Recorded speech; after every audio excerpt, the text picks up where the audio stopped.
Olá, aqui quem vos fala é o aluno do curso de Licenciatura em História do Centro Universitário Internacional Uninter, o Wellington Medeiros de Assunção, e eu estou aqui na Escola Estadual Muruba do Jari para entrevistar a professora Ana Carolina, que concordou em ceder um pouco do seu tempo para esta entrevista, para que eu possa adquirir um pouco do seu conhecimento prático que ela tem na área de História. Então vamos iniciar. Quais os principais desafios que você enfrentou até de fato você se consolidar como professora da educação básica?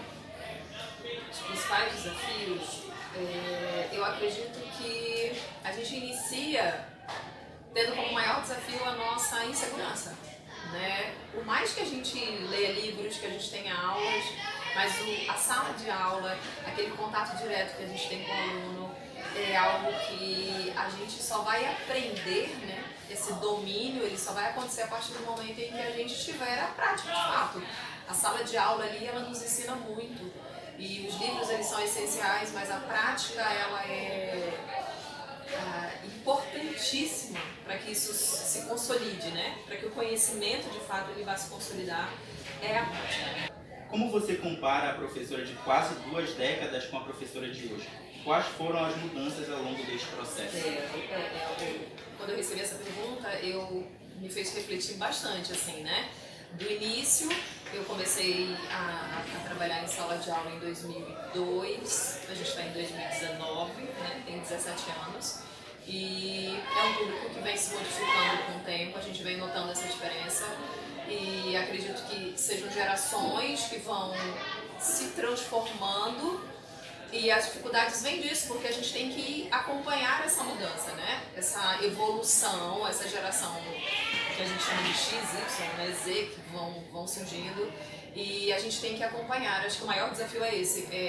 A Carol, que iniciou em 2002, ela entender que essa mutação ela é necessária e que a sala de aula ela pode até permanecer a mesma no sentido dos tijolos e das janelas, mas a dinâmica da sala ela tem que ir, da aula ela tem que ir se construindo de acordo com essas gerações que vão chegando. Houve alguma dificuldade em aplicar os conhecimentos que foram adquiridos no meio acadêmico e ou prática vivenciada? Essa é uma pergunta também muito interessante, porque quando a gente inicia, a teoria ela é muito linda. Você pega os livros e você vai vendo e aquilo é fantástico, né? E quando você vai para a prática, muitas vezes aquilo não é tão fantástico desse jeito, porque o aluno não recebe daquela maneira. E aí o desafio disso, é de você conseguir entender que algumas coisas vão ser modificadas até em cima da hora. A gente faz planejamento e aí aquele planejamento que é lindo, na hora ele não encanta, né? Você chega e aí o aluno ele não recebe daquela maneira. Então eu acredito que a dificuldade seja essa, né?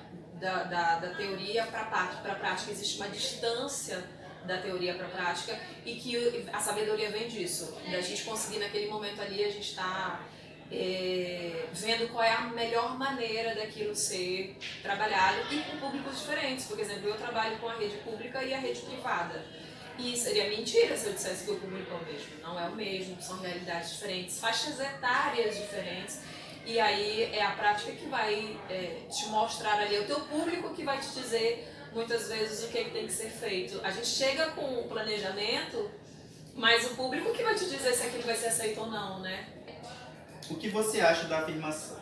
O professor, em sua trajetória, constrói e reconstrói seus conhecimentos conforme a necessidade de utilização dos mesmos, suas experiências, seus percursos formativos e profissionais. Qual a sua justificativa?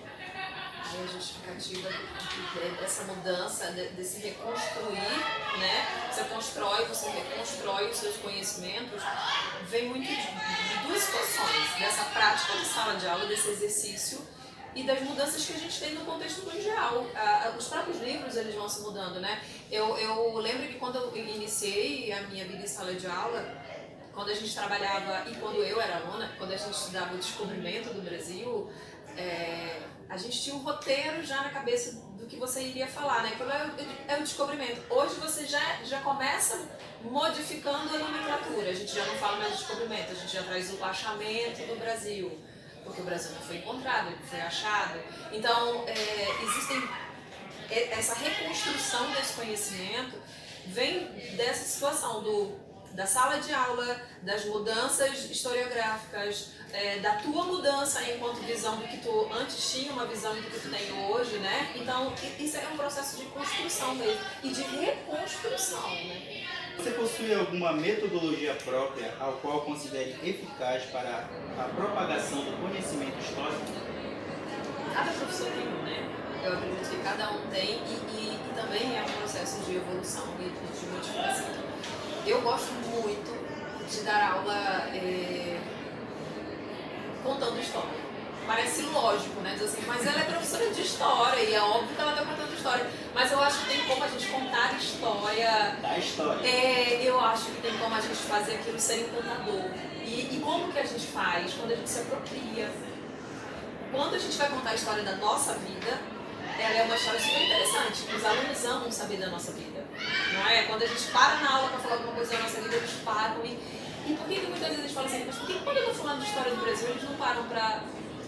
E é isso que tem que ser feito. Eu gosto de pegar a história e me apropriar dela. É como se aquilo fosse parte da minha história. Porque quando você conta uma história como se ela fosse muito distante de você, ela se torna desinteressante. E quando a gente fala de algo, quando a gente tem um conhecimento, o aluno percebe que é interessante isso que ela está falando, e quando a gente pega os personagens, quando pega a história do Napoleão, Revolução Francesa, alguma coisa, e aí você conta alguma coisa da vida dele, aquilo se torna muito mais interessante. Então, no meu caso, a minha metodologia é pegar a história e trazer ela um pouco para mim, como se aquilo fosse meu, e contar de uma forma mais interessante. Então, gostaria de agradecer a professora Ana Carolina. Prazer. Pela disponibilidade, se deu um pouco do seu tempo, inclusive ela estava em aula.